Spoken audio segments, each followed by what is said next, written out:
தனியாக இருப்பதால் அவளுக்கு ஜான்சி நாட்டின் அரசனான கங்காதரவை திருமணம் செய்து வைக்கலாம் என தீர்மானித்துள்ளேன். திருமணமா? அப்படி என்றால் என்ன? எனக்கு 12 வயதுதான் ஆகிறது. எனக்கு எதற்கு திருமணம்? நான் நிறைய படிக்க வேண்டும், நான் நிறைய சாதிக்க வேண்டும். நீ கங்காதரவை திருமணம் செய்வதால் ஜான்சியின் அரசியாக மாறப்போகிறாய். ஆஹா, மிக்க மகிழ்ச்சி. அதற்கான ஏற்பாடுகளை செய்வோம்.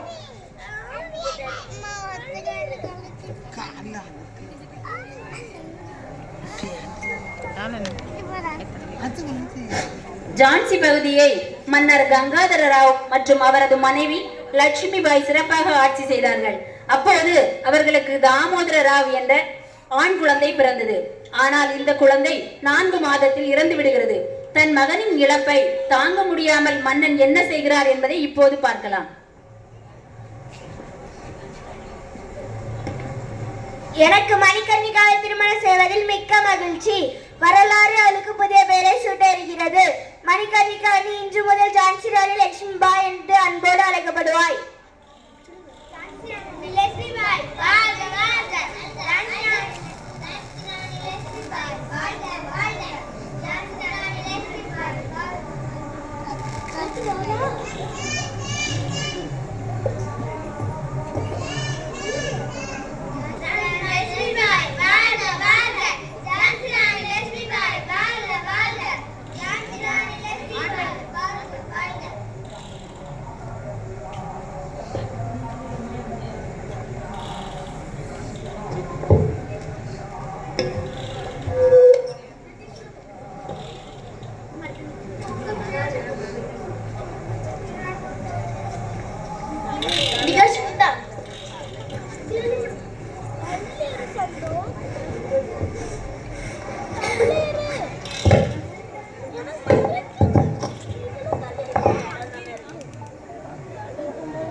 Good morning, soldiers.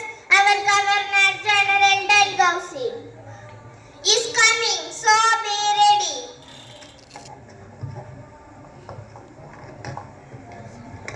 Good morning, soldiers. God save our noble king. God save our noble king. Soldiers, நமது பிரிட்டிஷ் சாம்ராஜ்யத்தை விரிவுபடுத்த ஒரு புதிய திட்டத்தை வகுக்கின்றோம்.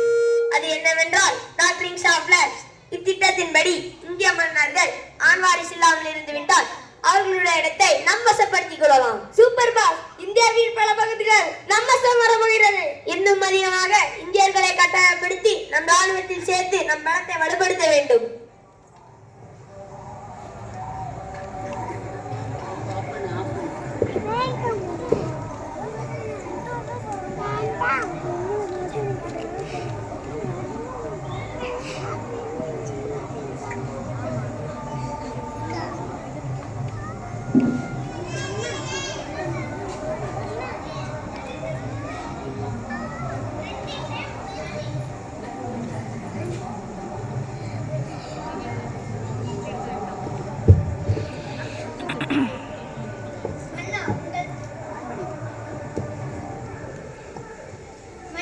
உங்கள் குழந்தை இறந்ததை கேட்டு மிகவும் வேதனை அடைந்தோம். எனக்கு பின்னால் ஆட்சி செய்வான் என்று நம்பியிருந்தேன். ஆனால் இப்போது இல்லாமல் போய்விட்டது. அரசே, நீங்கள் தவறாக நினைக்காவிட்டு என்னுடைய மகனை உங்களுக்கு தத்து கொடுக்க ஆசைப்படுகிறேன்.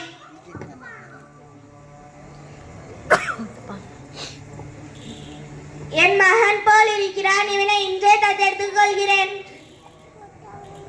ஆமரசேயாம், ஜான்சியின் புதிய வாரிசு வந்தான். இவனுக்கு நம் மகனின் பெயர் தாமோதரா என்ற பெயரை வைத்துக் கொள்ளலாம்.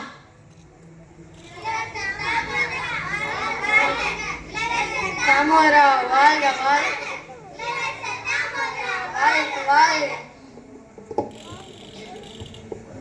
ஐயோ, என் நெஞ்சு வலிக்கிறது.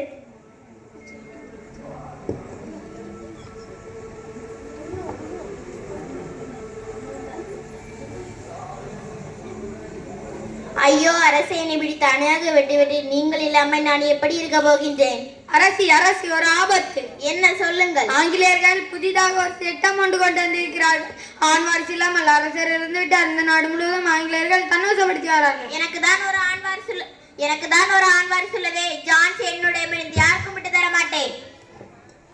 ஜான்சி ராணி லட்சுமி பாய், உனக்கு 60,000 ரூபாய் ஓய்வூதியம் தருகிறேன். அதை பெற்றுக்கொண்டு இந்த கோட்டையை விட்டு வெளியேற வேண்டும். இதுவே என் எச்சரிக்கை. எனக்கு தாமோதரா என்ற மகன் இருக்கிறான். அவனுக்கு அரசாணை முழுமை வழங்குமாறு நீதிமன்றத்தில் முறையிடுவேன். He is not your own child. He is another child. அந்த ஆங்கிலேயருக்கு எவ்வளவு தைரியம்! நம் நாட்டில் வாணிகம் செய்ய வந்தார்கள். நம் நாட்டை ஆளநிற்கிறார்கள். இரத்த வெறிபிடித்த ஆங்கிலேயர்களே, போராடி வென்றால் வெற்றி, இல்லையெனில் செத்து மடிவே. இன்றே போராடுவோம். எதிர்கால சந்ததிகள் சுதந்திர காற்றை சுவாசிக்கட்டும்.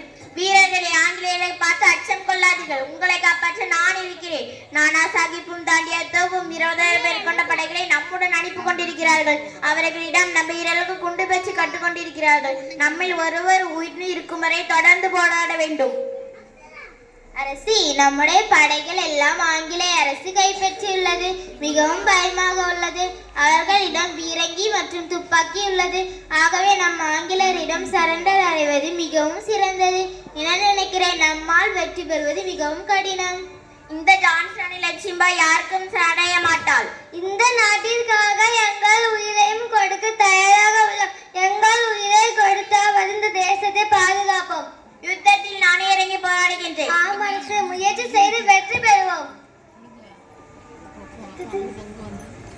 ஜான்சி ராணி லட்சுமிபாய், நீ ஒரு வீர மங்கையா? எங்களிடம் தோற்றுவிட்டார்கள். இந்தியா முழுவதும் எங்கள் கொடி பறக்கும். இந்திய மக்களை நாங்கள் அடிமையாக்கிக் கொள்வோம். நான் உருண்டு இருக்கும் வரை நடக்காது. Soldiers attack!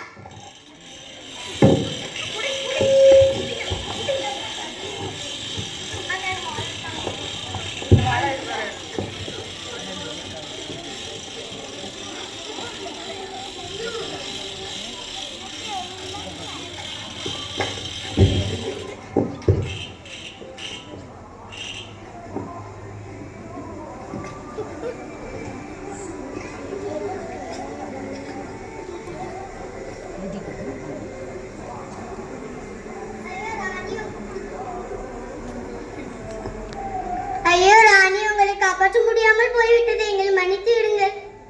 நான் மாண்டு விட்டேன் என்று ஆங்கிலேயருக்கு தெரியக்கூடாது. என் குழந்தையை நீங்களே பத்திரமாக பார்த்துக் கொள்ளுங்கள். நான் இறந்த செய்தி ஆங்கிலேயருக்கு தெரியக்கூடாது. இது சுதந்திரத்துக்காக போராட்டம். அதை அடையும் வரை தொடர்ந்து போராட அப்படியே செய்கிறேன்.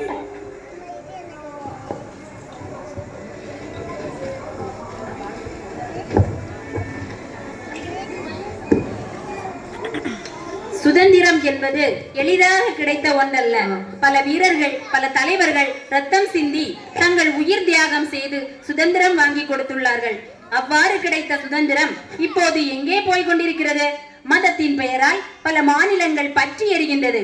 ஜாதியின் பெயரால் மாணவர்களை அறிவாளால் வெட்டி சாய்க்கின்றார்கள். நாம் சுதந்திரத்தை பாதுகாக்க நல்ல மனிதர்களாக, நல்ல தமிழர்களாக, நல்ல இந்தியர்களாக, இவற்றிற்கு மேலாக நல்ல மனிதர்களாக ஒன்றிணைவோம். வாருங்கள்.